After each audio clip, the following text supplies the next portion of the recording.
السلام عليكم ورحمة الله وبركاته. كل سنة وانتم طيبين ورمضان كريم. وعلى السريع كده، بص بقى، أنا ماشي في الطريق بالصدفة لقيت يافطة مكتوب حصن الخابور. دخلت، شايفين الجمال ده؟ تراث عماني قديم، هو تقريبا مساوي للقلعة بتاعتنا. الوصف كله في باقي الفيديو. ما تنساش لايك ومتابعة للقناة عشان يوصلك كل جديد عن سلطنة عمان وعن تاريخ عمان وعن سيارات عمان. احنا حاليا بس بجهز فيديوهات المدافع. بص جميلة ازاي، زي القلعة بتاعتنا بالظبط. لو رحت قلعة قايتباي هتلاقيها بنفس الشكل كده، بس على اكبر شويتين كده.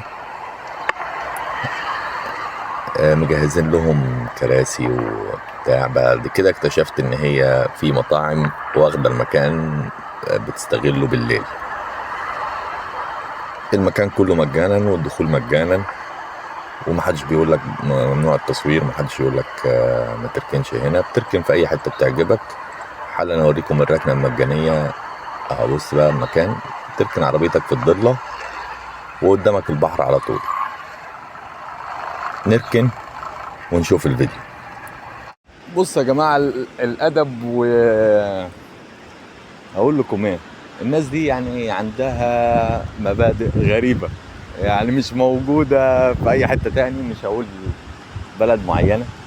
بص انا ركنت العربيه ركنه مجانيه، تمام اهي. اوريك بقى ايه الاوبشن بتاعها. انا راكن عربيه ورايا كده ونزلت على رجلي. عادي انك تنزل تركن في اي حته، محدش يقول لك انت بتعمل ايه. بس دايما انا عندي تعقيب على مشوار، ان البحر معلهوش حراسه او معلهوش انقاذ، ودي مشكله رهيبه في عمان. ان سايبين البحر كده سداح مداح، وده حاجه غلط. يعني يا ريت يخلوا فيه حراسه. بص البحر وراك، الناس هنا بتركن. بص بص، ده كله بيركن في اي حته طالما مش بتضر حد، عادي.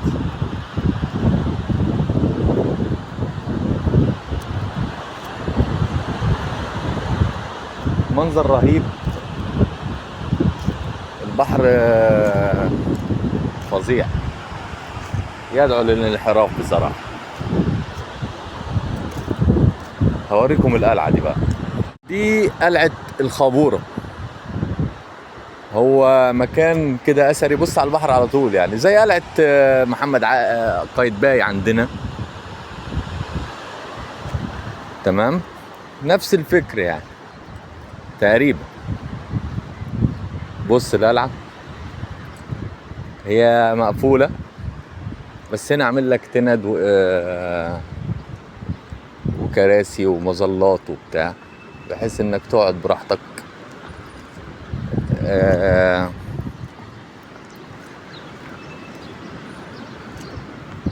لا والله باين عليها اثار الرطوبه. الرطوبه ظاهره. بص المبنى عامل ازاي.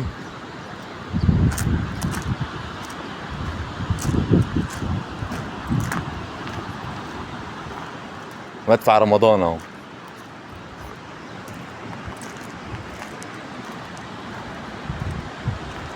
حاطين بوابه فخمه بصراحه. مكتوب عليها حاجه؟ طيب لا مش مكتوب، بس هي فن الزخرفه. والباب شكله عريق كده، تحس بالعراقه.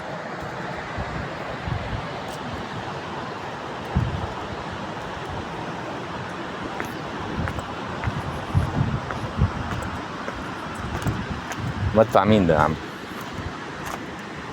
طب اكتبوا لنا عليه طيب يا جدعان، اكتبوا لنا اي حاجه، تاريخه، زي ما احنا بنعمل عندنا في مصر يعني. يروحوا عاملين التاريخ والزمن، وتم التجديد امتى والترميم امتى. بالليل دي تبقى قاعده مش محتاجه كلام يعني. اه مشروب الكرك. الكرك ده المشروب الرسمي والاساسي في عمان. دايما من ما تنزل عمان يقول لك هوب تعالى بقى، شربت كرك؟ تعالى شربك كرك. اي حد بيجي عمان لازم يشربوه كرك. اهو الكرك. الغريبة بقى ان الكرك سعره ثابت في كل عمان، في اي منطقة في ايا تكن هي ايه.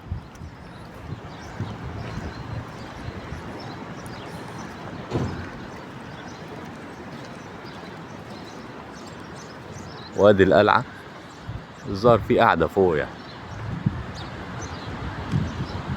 بالليل نبقى نشوفها بقى في اي وقت تاني.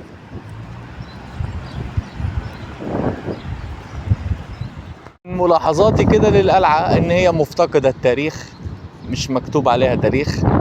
انا لفيت حواليها ما لقيتش اي حاجة تتعلق بالتاريخ بتاعها، او مين انشأها، او مين ساعد في انشائها. زي ما احنا بنعمل عندنا في مصر، بنحط هذا المبنى او هذه قلعة فلان الفلاني تاريخ كذا، وحضرت كنا بنستعملها لكذا وهكذا يعني. للأسف هم هنا مش كاتبين، فدي نقطة مش كويسة يعني. المفروض أنا كمغترب معرفش حاجة عن عمان، المفروض أنت تعرفني حتى يا أخي بالإنجليزي، وأنا هجتهد وأترجمها تمام. على الأقل أعرف. أنا بلف حوالين قلعة الخابورة، طب ماشي أنا شفت يافطة مكتوب حصن الخابورة، بس على الأقل عرفني الخابورة دي ايه قصتها. زي ما احنا بنقول القلعة قصتها 1 2 3، انت قول لي الخابورة او حصن الخابورة ولا 1 2 3. الجو حر يدعو للانحراف برضو على المية. اشوفكم في فيديو جديد.